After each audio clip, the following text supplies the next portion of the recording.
Welcome back to Drafting the Past, a podcast about the craft of writing history.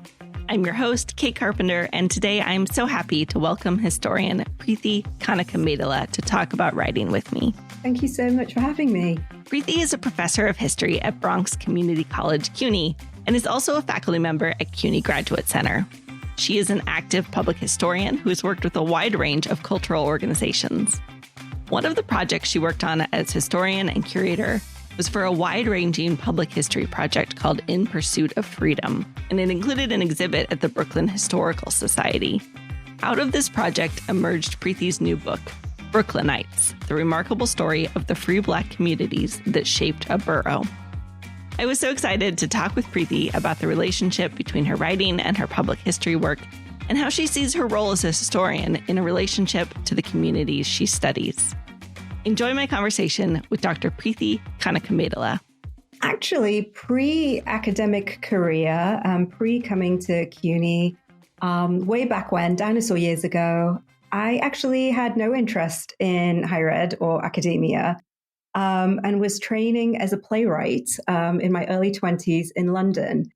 And so was very sort of interested in narrative pacing, structures of narratives, traditional arcs of stories, and left that life behind. I was working behind the scenes in dramaturgical services and left that to come back to graduate school. So have had a sort of strange introduction to the ways we write in academia. And actually, like a lot of graduate students, found it really hard.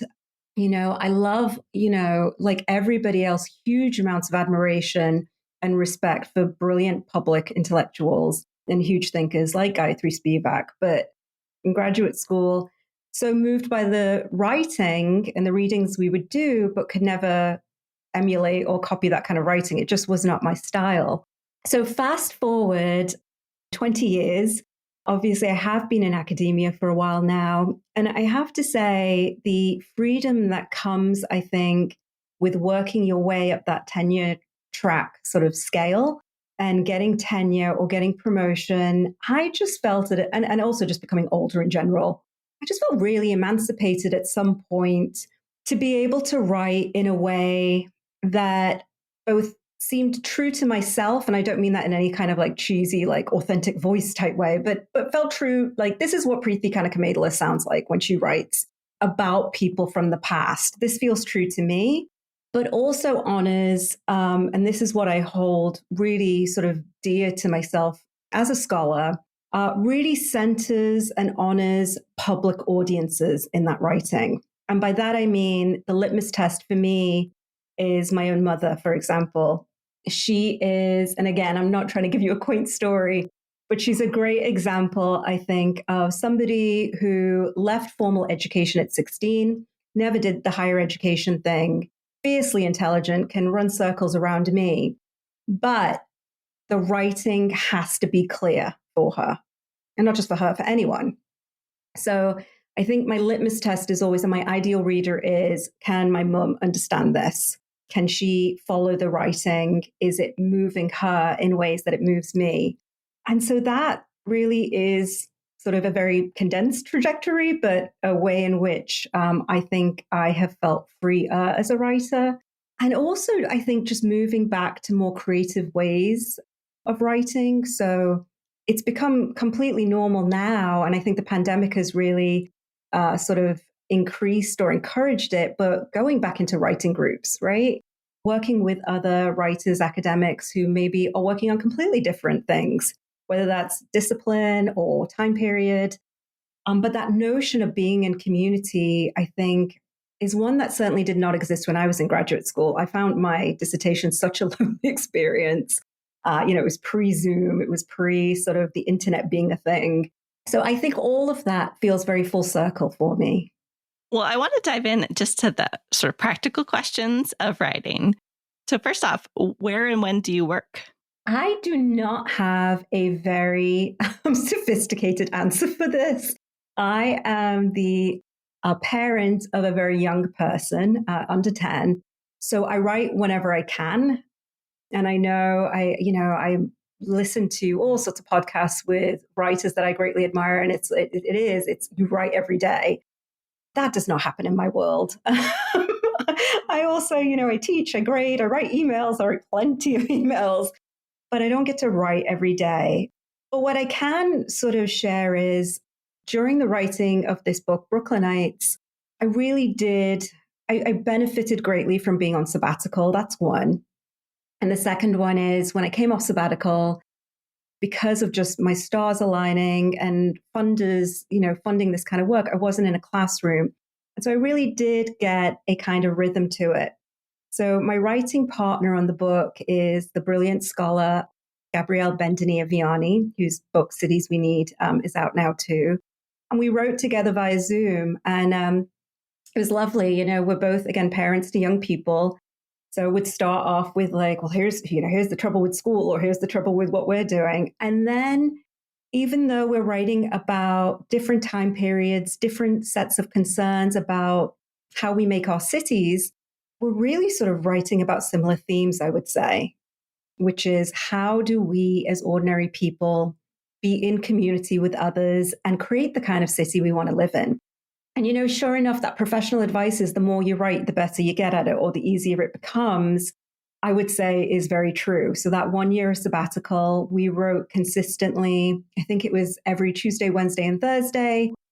We would be on Zoom for 3 hours. And again, all of that sort of playwriting experience, sometimes you can spend 3 hours on that Zoom and produce no pages. And just to give yourself grace around it. And sometimes, you are feeling like a genius. You're producing 2-3 pages of text. So, no sophisticated answer. I have huge respect for anybody who says, I don't have a particular practice. Give yourself grace. As it happens, it happens. Are there specific places where you like to do your writing? Are there specific places I like to write? Goodness. Do you know what? This sounds slightly random because this is not how I wrote the book. I love writing on the train. Amtrak, which I don't get to take very often anymore, is one of the best places to write. And I'll tell you why. You're confined, right? You're in that little space, but you can look out the window. You can only do it for a finite amount because that train is leaving at a certain time and getting in at a certain time. I feel like there's a huge writing metaphor in this train thing, but I'm literally talking about public transportation and just riding vehicles. And I find I'm really productive when I'm on a train or in New York City, you're on the subway. I'm with my phone on my Google Doc. But otherwise, I don't do well with writing. There are amazing writing retreats here in the United States. I don't do well with those. I kind of do much better just writing in familiar places. So my apartment, the office on campus, but definitely the Amtrak. How do you like to organize yourself? Are there tools that you use? Are there tools that I use? Again, I'm so sorry. This is not a sophisticated answer, and I think is revealing my sort of Gen X stroke millennial divide. Like I was born in a year that sort of straddles both generations. I never got onto Zotero or, some people are fantastic about manipulating Google Drive to create folders and do all that. I am still very much old school. Stuff goes in a binder sometimes. Stuff lives on my phone sometimes. And sometimes stuff goes in the Google Drive and it's great because I can search where I've put my notes from a particular archival trip, but no particular system. And I realized the response I'm giving sounds like a nightmare to like archives and archivists and librarians everywhere. Like, what do you mean it lives on your phone? But, sometimes you just take photos of archives and it just sits on your phone. You're like, I know where that is. That's like, the photo that was taken before I took that selfie, and it's after the photo, if I took of, the subway, like I know where that photo is. But not a very a model-esque answer of how I sort of research and keep my stuff organized. I love it. No one seems to have a model answer. Oh, good. Where in your research process do you like to start writing? Gosh, I have worked in public history, and if it's not called public history, definitely in terms of writing for the public for so long now. I don't think there comes a point in the research. I actually think it comes the other way around because often, definitely when, I'm not writing a traditional book, I'm often writing pitches, whether that is a pitch for funding, a pitch for an exhibit or something that is public facing. So I don't think my brain works in quite the same way as, say, had I been a traditional academic, thinking about, okay, I feel like I'm at a good place with the research. I can make sense of this. And now what is the narrative around it? I think my goal is always to create, a very loose narrative. What is the thing I'm trying to tackle here, right? What is that sort of research question? But have it be, what is the research question? But more importantly, what's the so what of it all? Like, why do we need to tackle this particular topic or theme or set of ideas now? What's the urgency around it? And then I feel as though it works its way backwards, right? Okay, now I've got the urgency of it. Now I've got why this needs to be publicly known or public facing in some way. Now, what's my evidence? What is the thing around it? So, very different. I would also say, I think that comes out of training of working in museums for a really long time, right? Museums always do it backwards. They do the exhibit. This is what we're going to be doing. This is our story. And then it is curator, historian, go find the stuff, go find those artifacts that we're going to show. And you're like, but those artifacts don't exist. Why did you pitch it this way? But that's not the story. Like, I haven't even looked at the archives yet. So I do think something about my training has become less anxious about that model and more as in, no, I need to know what it is I'm applying for. Why am I applying for this funding? What is the big question about the ways in which we organize life that I'm trying to answer or give evidence of? And then the research hopefully is somewhat there, but there's no, again, neat response. Do you ever find that the thing you pitched, once you go to do the research, you find you have to sort of take a very different direction? Oh God, all the time. And I think those are the best scholars, historians, storytellers. I think, I put myself sort of in their great company. I think lots of folks will tell you that story. I went in with one idea and the thing ended up being something else. I can give you so many examples in which that's existed professionally in the past and how it's existing in the present, and I'm tackling it now. When I worked on the public history project in Pursuit of Freedom that this book, Brooklynites with NYU Press, comes out of, again, a grant writer had written the pitch and a couple of really brilliant museum professionals who have a great grounding in history added to it. So the pitch was, in 19th century Brooklyn, Black and white activists came together to abolish slavery and to create legal and political freedoms for the free Black communities in Brooklyn and New York. So that was the top level story. And then as I was brought on and we started to do this research, actually none of that was true. Right? It wasn't this world we made together of Black and white people trying to make a better world for everyone else.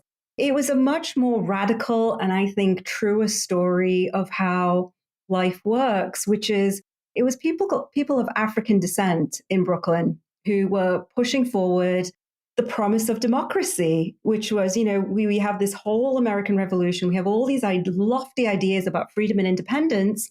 Well, here's how that dream falls short for us. And here's how we are going to organize and mobilize. Here is how self-determination will play in our lives. And here's how we're going to push back at those ideas.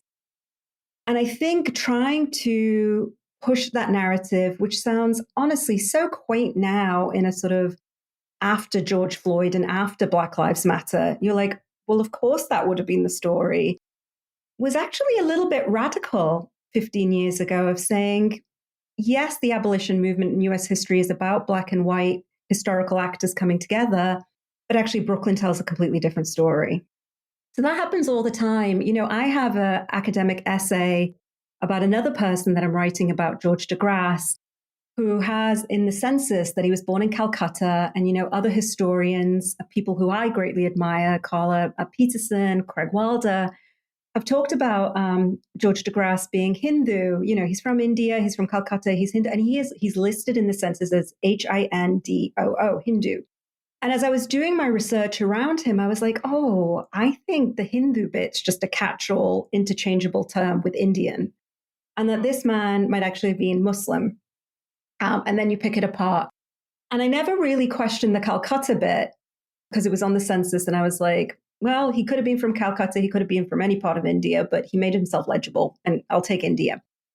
And honestly, and this is why, I always sort of caution about the written word being the be all and the end all, because that's an academic essay. It was published many years ago. It's sitting in a beautiful book of essays. And I looked more recently, and it looks like Aaron Burr, the former vice president who George DeGrasse has a relationship to, had a huge, huge sort of family, maybe not consensual at all in any way, but he has blood relations in the Caribbean. And again, thinking about, could this be possible that this man was not from India at all, but was Indo-Caribbean? And it's a really, early example of that sort of South Asian diaspora. And so again, and it's interesting, how do you then go back, which is what I'm working on, to say, hey, I published that thing, 5-6 years ago, but actually, I think what I wrote was wrong. I actually think paying respect to what others are writing about Aaron Burr, kind of seeing a pattern with this man. My guy might not be immediately from India, even if he was part of the Indian diaspora. So I think, again, allowing yourself to know that things change, and they should. That's what history is, right? We're not textbooks. That stuff should be changing over time. I want to know, you sort of talked about it briefly, but Brookline's emerged out of your work on a public history project. Could you just tell us a little more about the relationship between the two of them? Yeah, absolutely. So mostly, very traditionally anyway, most people write a book, a scholar will write a book, or a community historian, or whoever will write a book, and a museum will become interested in it. And of course, the museum cliche is always, we don't want to put the book on the wall. So we need to figure out sort of the visual language around this. In Pursuit of Freedom, which was the public history project, which promised to tell the story of Brooklyn's free Black community, its anti-slavery movement, never had a book. And that was partly to do with the way in which our discipline works and worked. I wouldn't say it's a concern anymore. In the last 10 years, scholarship on Brooklyn has been prolific. You can pick up a book on any theme, any time period of that borough. And there are brilliant people out there that have really broken down what its sort of uniqueness is, or what that brand is, or how it's different from Manhattan. When we started this research back in 2010, there were some books, and I do not ever want to sort of discount, Craig Wilder's book, Covenant with Color, was hugely, hugely important in sort of laying the framework for Black people's presence in Brooklyn. There were also other community historians back in the 70s, Harold X. Connolly and Robert Swan, who were doing this work. There's Dr. Joan Maynard, who, will end up finding Weeksville Heritage Center still exists today in Brooklyn. She was doing some research and trying to figure out what is the long history and Black presence in Brooklyn. So it wasn't as though it was a complete blank slate, but just to say there was no coherent narrative. There was no, well, you tap that person and that is the expert on sort of Brooklyn's 19th century history. And here's what was happening to Brooklyn in terms of its development, and here's what was happening in terms of its people. That book just did not exist. Gotham existed by Mike Wallace, but that is very Manhattan centric. And I would say until about the early 2000s, a lot of New York history existed, but it was Manhattan. It really did not give much love to the outer boroughs. So the reason the book didn't happen during the public history project is basically because I was trying to, I think, do too many things, like most folks do on public history projects. We had promised funders and the public an exhibit, walking tours, an original theater production, K through 12 curricula. There's still the website that exists. And I think by that point, I was just like, there's no time to write a book. That's not possible. And so the book has come at the end of not that public history project, but certainly the project's life cycle. And I really am so keen and love talking about project life cycles, right? A project life cycle through its own life history will have multiple audiences, multiple funders, might be hosted by different cultural organizations or different publishers, but there's a natural life cycle for it. So I feel as though this is another iteration of that project, but it's not the same. In which, again, because of time, which has been huge, I am much older. I have been able to have the most amazing conversation with CUNY, City University of New York students about what this history means today. I've been in dialogue with folks for much longer about the subject. It has lived in my head a lot longer. I am not at the mercy of funders and boards of trustees who want to see a certain kind of narrative for their museums. I'm emancipated in myself. So the book really is what I feel is true to the history of Brooklyn. So it is a much more, I would say, exciting narrative in my mind. It centers Black women as being folks who aren't in the archives, who don't get their flowers all the time, because folks will read, archives traditionally and say, well, there were no women, but I found the men. And if we don't have names for the women, then we can't celebrate them. And I think the joy, again, of being older, of not worrying about a tenure clock, of not worrying about, am I pleasing the funders and the board trustees, or who am I pleasing? Actually, I'm just pleasing general audiences who should know the story. Being able to write a much more nuanced narrative about unpacking what we do as historians, that we don't always have everything in the archives, but that we have great Black feminist thinkers who help us think about what silences look like and how we still owe it to people from the past to honor them in our writing, even if I don't have that particular census record that states, she lived on so-and-so street. Knowing that, of course, there would have been a Black person or a woman that would have lived on that street, holding down the community, inviting people over to her house, again, to organize and mobilize, I think has been really magical in terms of writing. You mentioned students, and I know that your home campus is a community college. How do you think about how that environment of teaching and working affects your writing? So I do. I teach at Bronx Community College, and I say that with such pride. There are so many different campuses within CUNY. BCC, Bronx Community College, is the oldest community college in the CUNY system. It's also the first community college in the CUNY system. So it has a rich history in itself. I feel really honored every time I go onto that campus to be like, we are standing on the shoulders of giants. Roscoe Brown was one of the presidents of that college. Ramar Bearden was asked to talk at that college. This is not a college without its own history. But I think what it has done for me, well, twofold. I don't want to make it all rainbows and unicorns. Teaching at a community college is hard. And I'll tell you why it's hard. The teaching load is hard. When I started, it was a 5-4 teaching load. And that partly is a reason why Brooklynites took so long to write.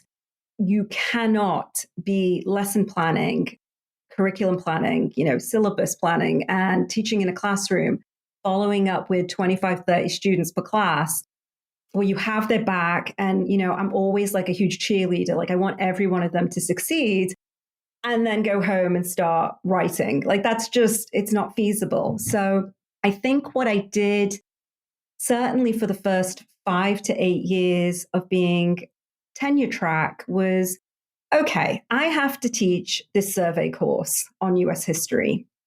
And I also teach the history of New York City and African American history.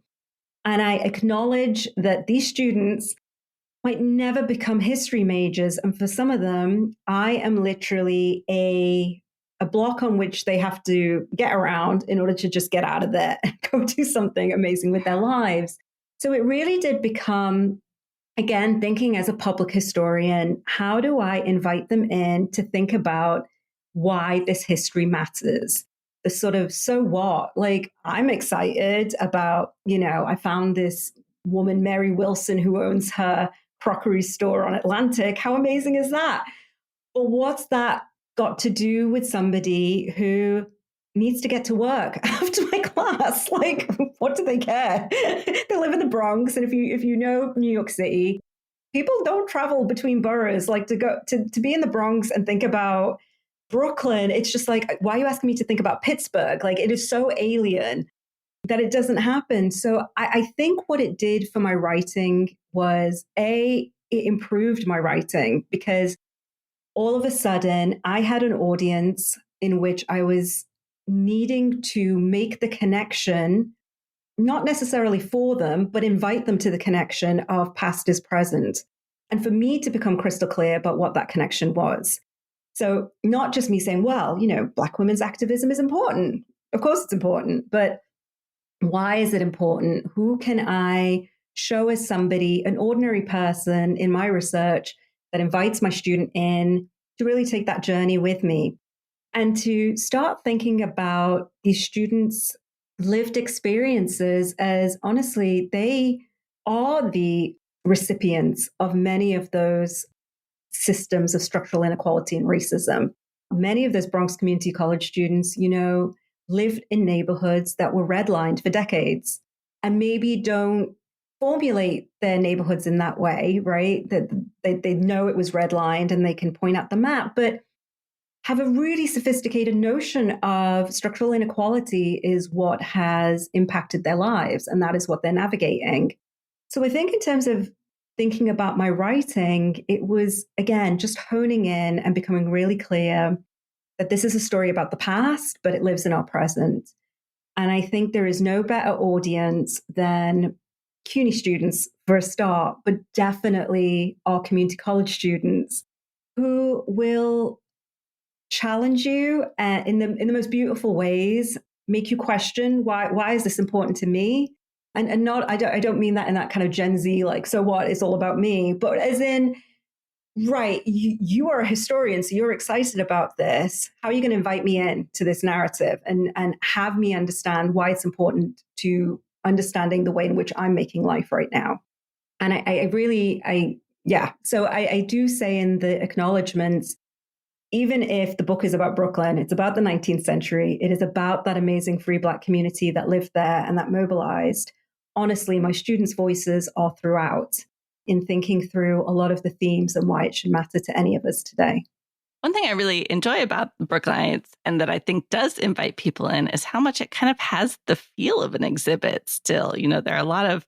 There are primary sources with pull quotes, there are maps and images, even sort of breakdowns of how people know each other. How did you think about structuring the book when you were writing it?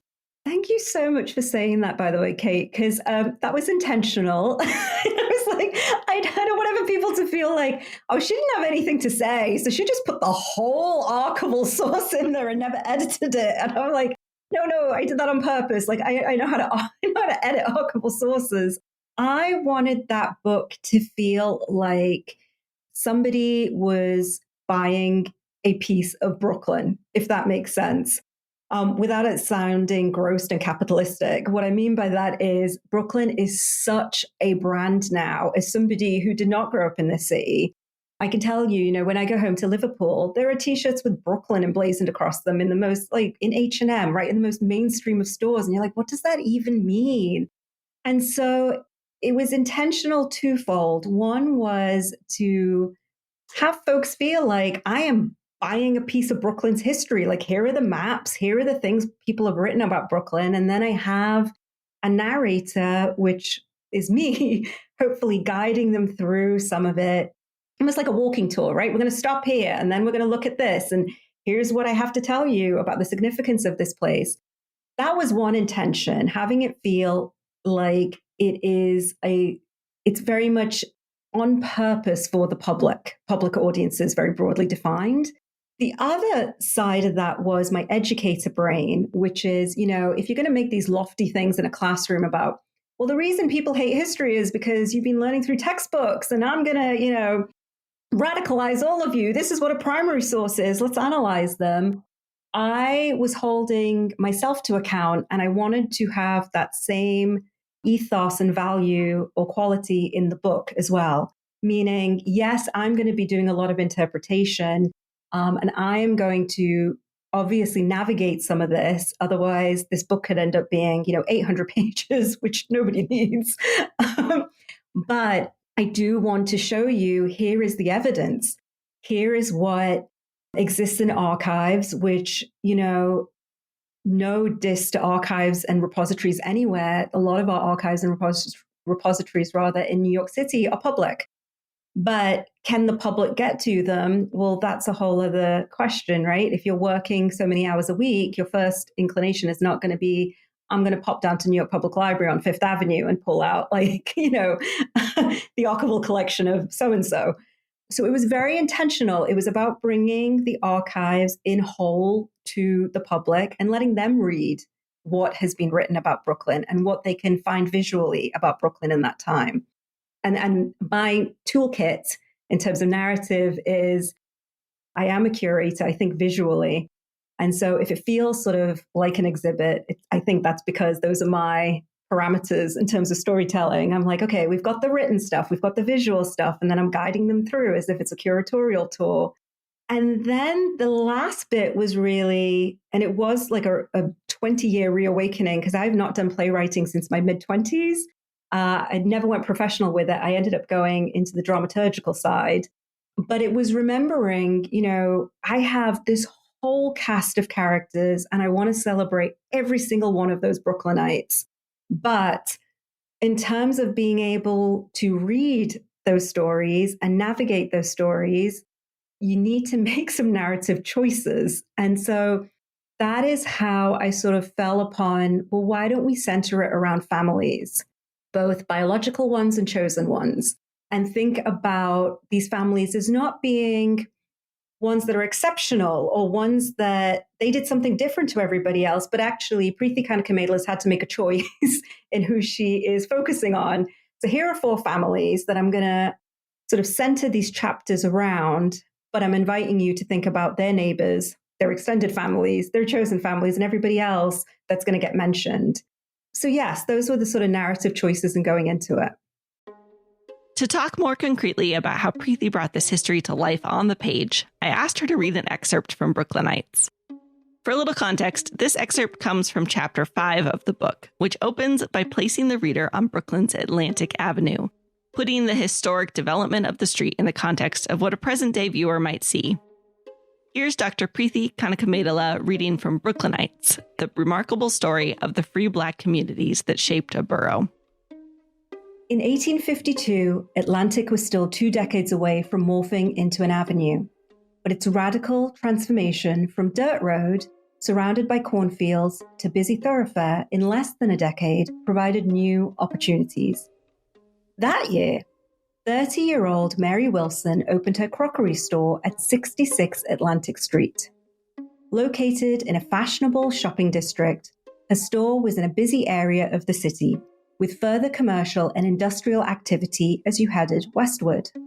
Here along the waterfront, the smells and noises from the factory of the glass manufacturer John L. Gilliand & Co., it would eventually become Corning, maker of Corningware, would have been familiar to Mary and her customers and the South Ferry, which began shuttling passengers from Brooklyn's Atlantic to Manhattan's Whitehall Street in 1836, ensuring good foot traffic to the store.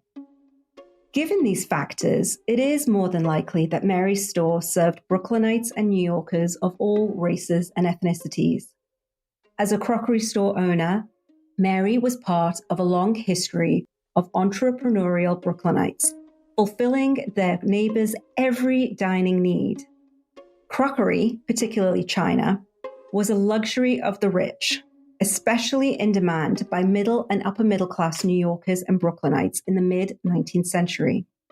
Today, New York City's archaeologists rely on crockery shards and their remnants long buried deep in the city's soil as a single most retrievable product in digs, piece together the lives of New Yorkers past. The nature of Mary's business and its prime location would have been lucrative for her and her family, which included her educated husband, William, and, in 1852, their then 8-year-old daughter, Annie. But the existence of Mary's business also indicates the ways in which ordinary Black women experienced capitalism and patriarchy, and how they navigated the city's changing political economy in their day-to-day lives. We know about Mary's store today because she is listed in the city directory for 1853, which was unusual even at that time. Although the city directory follows contemporary naming conventions and lists her as Mrs. William J. Wilson with the usual asterisk to indicate race, these directories normally only captured heads of households, which also included widows. It rarely listed married women, regardless of race, even less so businesswomen, and even rarer than that, a Black woman. But it is crucial to remind ourselves that rather than treating the exception as the norm, there were probably hundreds of Black women, just like Mary, sustaining the city's economy in more informal ways. And while there might not be any written record of their commercial activities, they still deserve to be honored. I chose this passage in part because I wanted to talk a little bit about archival challenges and recovering histories in a project like this. How did you go about finding the sources you needed to put this passage together? Oh gosh, through a lot of hit and miss, and through, I know this is not something you're looking for, but time, right? Time, giving yourself time. That took me 14 years to write. And I don't mean the writing process. I mean actually trying to find the pieces to allow me to write that. I feel as though, and I was saying this to a colleague the other day, Truffaut has done so much around silences in the archives that I feel as though everybody's talking about silences in the archives, and it's sort of nothing radical anymore, right? Yeah, okay, there's silences in the archives, so what? And the so what has to become, for me as a writer, it has to be, and again, maybe this is my playwriting background, but I want readers to know what Mary Wilson's environment would have looked like, meaning if they can imagine that they were walking down the street, what are the businesses they're seeing? Who are they passing on the street? And so that means going into the census records and thinking about what is the racial and ethnic makeup of this street and of this neighborhood or ward, as they were called back in that day. What are the buildings that would have been on that street? And that's the reason for explaining the factory is there. And then moving into your other senses and thinking about, well, if I don't have Mary's portrait, so I can't tell the reader what she would have looked like, I can certainly tell the reader when she's working in her store what she might have heard, and to sort of give them a glimpse into the environment of Brooklyn at that time. Hence, I put the factory in because we all know factories are not quiet places. They're often loud, and they produce all sorts of environmental pollution, whether it be sound or gases. So having readers think about the visual, the audio, and then my last one, again, in thinking about, well, if I can't tell the reader what she looked like because I have no portrait, and I can't tell the reader what she sounded like because, audio recordings were not a thing in 1852, maybe I can also invite the reader to think about what she, what the city might have smelt like. So again, thinking about if this sense is dulled, right? I can't see what Mary looks like. What might Mary have been smelling as she sat in her crockery store? China has a really particular kind of smell. When you buy new crockery, it's gorgeous. So just having folks think about, okay, I can't, I don't know when Mary's exact birthday was, but I can tell you when Mary was a business owner, this is who might have been walking into her shop.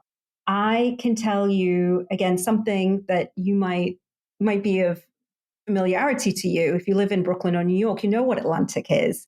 But let me invite you again to a time when Atlantic wasn't Atlantic Avenue, right? It wasn't Sahadi's and Trader Joe's, but actually it was this strange, and it wasn't the BQE on the end, which always feels strange, but it was this strange mix of folks trying to figure out, how do we create business on this weird road that used to be like a dirt road?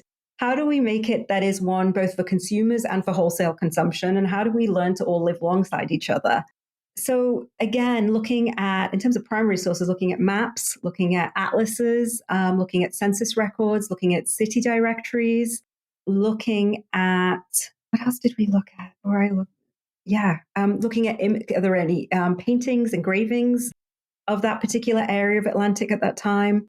All of that went into the writing and the research. And again, the Corningware thing, that was just me Googling because I was like, well, what was this factory? Like, I'm going to tell them there's a factory there. Again, thinking about my students and thinking about public audience. So what? So what? There was a factory there. And what a gem. It ended up being Corningware. And I was like, everybody knows what Corningware is. How gorgeous is that? Or maybe not gorgeous because it would have been loud and pollutant. But, to think about these really ordinary items in our lives having been part of this really rich history. Often narrative historians will do this thing where they find all of these details and facts, but then write a narrative in a way that presents them in a scene and sort of, I don't want to say hide the evidence. It's not like a tricky thing, but, subsumes the evidence maybe. Whereas here you've often chosen to really point out to the reader, like where your information is coming from and kind of take them into the sources with you. Why did you opt to present it that way? It was intentional. I think part of that is going back to my early 30s self, never finding my voice in graduate school because I can't write in that way. But I always, and I'm so sorry, I know I've used this word throughout this sort of podcast, but the idea of invitation is so important to me, that I am in community with who I'm writing for and with. So the reason for explaining how the archival process works, the research process works, was, I think, an echo or a mirror of myself as an educator. I never want students to feel that there's some kind of mystery around what we do as historians. There's not. There's a craft around it, and I'm happy to share the craft with folks. And I think it was also to kind of be a blueprint, because I would love somebody 5, 10, 20 years from now to write the ongoing narrative of Brooklynites. I finished kind of in 1865. I have a little bit about Reconstruction, but you can tell the book is coming to an end. But that there's enough nuggets in there, and it doesn't just follow that like footnote system that we're all trained to do, to be like, I went to, here's my clue, right? I went to, if it was like an episode of Columbo, here's where I went. I went to Yale. I ordered this file, everyone, and this is what's in the file. So that somebody else can say, oh, look, on page whatever, she said she went to that archive already, so maybe we need to order a different folder in that archive, or whatever it is. I think it is to demystify some of what we do as historians, but also, like I keep saying, as a sort of, hopefully somebody will take the nugget and run with it. I think you and I both know people do footnotes all the time. And I think what I adore about the humanness of us as scholars is sometimes those footnotes are really wrong. Like, you look at a footnote and you be like, that's not at that repository, or that's not the page number for what you're writing about, but okay. And, we're humans. Like, most people write their footnotes at the end and they're very tired. So I think this was a way of pulling it out of literally the end note, footnote, and putting it into the narrative and saying, here is how we're doing this work. You also have this really moving note in your acknowledgments where you talk about the Black families who have really worked to preserve and share these histories, even as they've often been excluded either intentionally or unintentionally from traditional archives. When you're thinking about yourself as a historian, how do you think about yourself in relation to those families? Absolutely. Always in dialogue and respect. I am very intentional about expertise and the ways in which expertise works. Anybody that attends one of my talks will know the bit that I sort of don't like the most is where I'm at the lectern and I am the expert and I am going to tell the story. The bit that I love the most is when I get out behind that podium and I actually get to be in dialogue with folks. And the reason for saying that is it was to honor all of the non-traditional archives and archivists that have long existed, not just in Brooklyn, but in several cities across the world, who are archiving their own family histories, who are doing the work of formal librarians and archivists and historians. And so I think my goal, or sort of my aim for myself, is always to say the work means nothing if it's not in dialogue with the very people who you're honoring and their descendants. The work falls flat for me. If it is not for them and is just about them, then the work has failed entirely as a piece of research and as a piece of historical narrative. And so, yeah, absolutely in dialogue. They have some of those descendants. The only reason this work can happen is because they preserved their archives, right? And they gave them to repositories. So thinking about the ways in which we break down that hierarchical system, but actually think about history as being one in community, I think is very important to me. As we wrap up here, I want to talk a little bit about your own influences and inspirations. First, I'd like to ask what some of the most influential writing advice is that you've ever gotten. It was influential, but it doesn't mean I sort of did it, but it was influential. I read prolifically, and I think I do that because all writers say good writers are readers. They're good readers. They've read other people's stuff. So that is something I live by. I read a lot, even when I'm tired. The writing part, I don't do necessarily writer's practice, but the reading, absolutely. And, again, I didn't practice this, as I said at the top, but it really is true. The more you write, the easier it becomes. I write emails every day, and I can write those emails within seconds now because I'm just so good at it, right? Like I can smash them out. Writing really does become significantly easier when you are doing it as a practice. And that's just the truth. And it sucks for the rest of us who don't have the luxury of being full-time writers, but it's so true. And, again, it's not quite what you asked, but I really do think, writers talk about it all the time, fiction writers, nonfiction writers. I think it's about listening to the past. And I really feel quite strongly, I say it here, I'm also at CUNY Graduate Center all the time to graduate students about acknowledging who came before us. It's so crucial. And that might be called historiography if you're a historian, or it might be called a lit review if you're something else. But that practice for me, especially as I get older, needs to become so much more deeper than, here's all the folks that have written about this topic and here is my intervention, right? Which is that classic neoliberal Western higher ed model of graduate education. But it's so much deeper. Here are all the folks that make my work possible because they wrote about that. Even if they didn't write about that one thing that I'm going to run with, I wouldn't be able to do any of this work without them. And I think listening to the past and honoring ancestors, and I don't mean that in a sort of, I don't know, like, again, unicorns and rainbows way, but even honoring scholars who have come before you, I think is huge and it influences the way in which you write at that point. You mentioned being a prolific reader, which I think is always a good idea for writers. Are there specific people you really turn to for inspiration for your writing? Yes. And, it's a mix of like traditional scholarship, but also I read fiction. I love reading fiction. I love writers who really understand the porous nature of fiction and nonfiction. So anything by my colleague and friend, Caitlin Greenidge. I love Caitlin's work. My CUNY colleague, Johanna Fernandez, the Young Lords book that she wrote, I was like, yes, this is the blueprint. Anything that my, again, CUNY colleague, senior CUNY colleague, who I greatly admire and respect, Ruth Wilson Gilmore, anything they sort of write, I'm there. Like I'll be the first one to purchase or, be in line to listen to the public programming that comes out around it.